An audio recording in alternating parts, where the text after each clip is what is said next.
just ask you how you're enjoying the Six Nations so far. Everything seems to be going well from the outside. So how have you enjoyed the couple of games so far? Yeah, this Six Nations has been great. I feel I can kind of enjoy it a little bit more. Last Six Nations was also great fun, but I just spent the whole time stressing, like trying to learn all the plays, all the calls. Coming in this second time's a lot easier when I had a kind of year under my belt. Yeah, that's what it's all about now for me, just kind of enjoying these moments, and I know that I'm in a special team here, so it's something you don't get all the time, and yeah, it's been great. Do you still feel you have to pinch yourself sometimes? If you thought back 3 years ago that you'd be going for a Grand Slam with Ireland? It's crazy seeing some of like my Snapchat memories of what I was doing 3 years ago is completely different to this. I leave it to your imagination, but yeah, no, definitely it's I'm very grateful, and I kind of seeing like stuff like that from, as I said, 3 years ago is a bit of a pinch yourself moment. I understand how lucky I am, and I guess that's why now I'm saying like I just want to enjoy this as much as I can. It's not going to last forever, but for the time being, loving it. What's the mood in the camp like for this Italy week? You know, coming off that big win, France, a bit of a break, and getting back in together. Is it something you have to kind of guard against getting too high, a bit of complacency maybe? No, not at all. Not at all. Like if you've watched the games that they've been playing as well, it's not the Italy of old. Like it's a new Italy team where they're playing like really good, exciting footy. Their attack's been unreal, and they've got some genuine superstars in their team now, which they probably haven't had before. They've been a lot more consistent, so maybe in past years you could get a bit complacent, but you know, every team's kind of firing on all cylinders at the moment, so it makes our job a lot easier to focus in on them. Mack, is that something as a team you've talked about, to not be complacent, because as you said, it's not the Italy of old? Yeah, it's with every week, you know, no matter what team we're playing. We're always trying to make each other better, and we're never happy with. It sounds a bit weird, but like you're never happy, like completely happy with your game, I guess. There's always things to improve on, and I think as soon as you start just focusing on everything that's going great, you kind of let things slip. So yeah, as I said, like coaching staff and player driven as well, we're always focusing on things that we can improve on. It's the only way that we're going to get better and stay where we are. A really impressive win against France, but do you feel that there's more to come from this Irish team?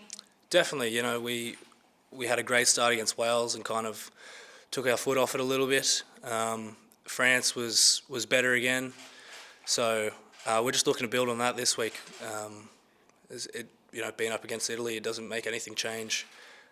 As like attacking wise, we think they're going to be just as big as a threat as France. So it's going to be exciting playing in Rome as well. It's going to be that's going to be good fun. Just when you're asked there about pinching yourself that you're here in this moment, you would have played with Australia back in the 2018 World Cup under 20, if I'm not mistaken. Yeah. So to go from that to potentially preparing for a World Cup with Ireland, what is that like? Yes, it's something I didn't really know would be happening, could happen. Like, it's quite weird to think of, to be honest, but no, I couldn't be happier with it, with my decision to come over here as well. It's been the best decision of my life for sure, coming over here, and I've made such great friends and met family I never knew and stuff like that. It's just been a whirlwind, so strange, but yeah, no, it's been great. Mack, what do you say your biggest improvement is as an international player? A bit of a cliche, but like I've made it like a real emphasis on just doing the small things right. I think like catch pass, kicking game, like just little things like that can just be really important come international games, where you know, if you kick a ball out on the full, it could really change the game at the snap, like a drop of a hat. So it's been working on that, and I find that kind of the other stuff will come once I got my hands on the ball a couple of times and run off people's shoulders, that I can start to kind of express myself a bit more. Did Andy give you anything specific that he would like to see from you? Say again, sorry? Did Andy give you anything specific, like when he chats to you, is he trying to encourage you to do this or do that? No, he just encourages you to be yourself, whatever that is, you know. For some, it's different. So, yes, for me, as I said, it's just get my hands on the ball, and when I have it, just back myself, not second guessing of any plays or anything like that. Just first thing that comes to my head, do it. He always says there's no wrong answers. Sometimes it feels like there is, but he's great in that way that you can just play your game. Can you just tell us, I know Brian and a couple of others were in showing a video a couple of weeks ago. I'm just wondering what you made of it, because obviously you have Irish heritage, but you wouldn't be expected to know the history. What did you take away from that session or that documentary or that talk? What stood out for you? It was so strong and powerful as well. Like, not only did they get to speak, but listening to some guys in our team kind of speak on it as well, gave their points of views, which wasn't planned. Like, they kind of came out and expressed some things. Like Keith Earls and James Ryan spoke really well about kind of what the jersey meant to them, what the song Shoulder to Shoulder meant to them, stuff like that, which kind of makes it really hit home. Made me really realise like how much of a bother this country really was in at one point. And it's just pretty amazing to think of one team out of the whole, like out of every sport, stayed together, which was rugby, and we're able to keep going and stick together. Yeah, it just made it like a great. It just made me realise how special this jersey really is, I guess, and how much it actually means to everybody here, and how special. Like, you can't say that there's any other team in the world that's really gone through what we have and stayed together. So, no, it was really powerful. Matt, what sort of leader is James Ryan, and how does he differ to Johnny Sexton? They're both pretty similar. I think James probably would have learnt a lot off Johnny for his time in camps and playing with him at Leinster. They expect the best, and they really drive good standards. So there's nothing too different out there, really. They're both great leaders, and they both, as I said, they both know what they want and expect everybody to be doing their absolute best out there. Matt, just going back to that France game, there was a moment there where it looked like you were certain for a try, and Dupont managed to hold you back and drag you off. Were you surprised at his strength there? Yeah, I've believe it or not, that gets brought up a lot, the Dupont try. So pretty rehearsed in what I say here, but no, I think it just it showed his brute strength first of all, but it also just shows how smart of a player he is. Like, I've seen plenty of people in the same situation where they just try to tackle the player out, and that's kind of it. Like, I've never seen anybody go directly for someone's hips to like lift them off the ground so they can't go forward. Like, it was just, to be fair to him, it was pretty smart. Nothing I could really do about it. Maybe someone a bit bigger than me could have powered over, but I think it just shows like what kind of caliber player he really is. You learned something from that?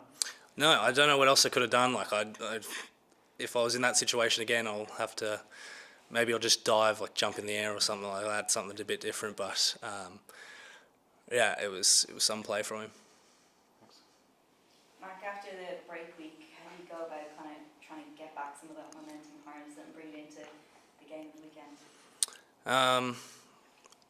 Kind of just starts again, I guess. It's everyone's everyone's buzzing and so pumped for the first game that it's kind of easy to get up for, and it's pretty much the same when you come back from a break. We know how important every game is. A loss or not getting a bonus point could be what makes or breaks your whole competition. So it's quite easy to get up for these games. Like, you got to win every single one, as I said there. So it's not too different from maybe like the start of the comp, I'd say. You said earlier that there's more to come from this team. What specifics have you been working on trying to improve from those first two games? Just staying in it the whole time, not letting teams off at all. Just really being cutthroat throughout the whole 80 minutes. I think if we put together a whole 80-minute performance, that not only are we going to beat teams, but we're going to put a good few points on them as well. So, it's just staying in every moment, staying in every play is really going to make us hard to live with. Is this the best Italy team you've seen, and where do you think they've improved specifically?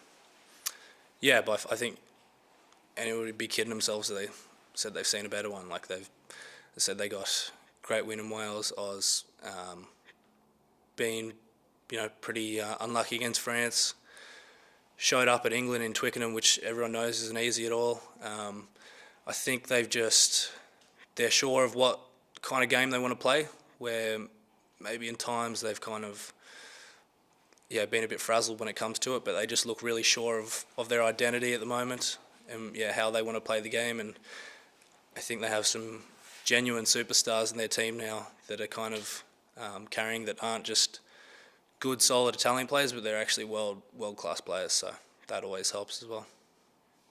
Have you done much study on Capuzzo? You might come across him, so you're going to come across him at some stage. What stands out about him, or have you identified a way to keep him quiet? He's just quick. He's just an eyes-up player. So I think if we can get our hands on him and rough him up a bit, that would kind of help us. You know, he's not the world's biggest player, but as I said, he's so quick that probably going to have to hunt in threes to take care of him. But it's, when it comes to it, we're going to have to be focusing on every player in that back line as well. They're all super quick whippets. So I've done a little bit of footage on him. He'll be dangerous, but no, ready for him.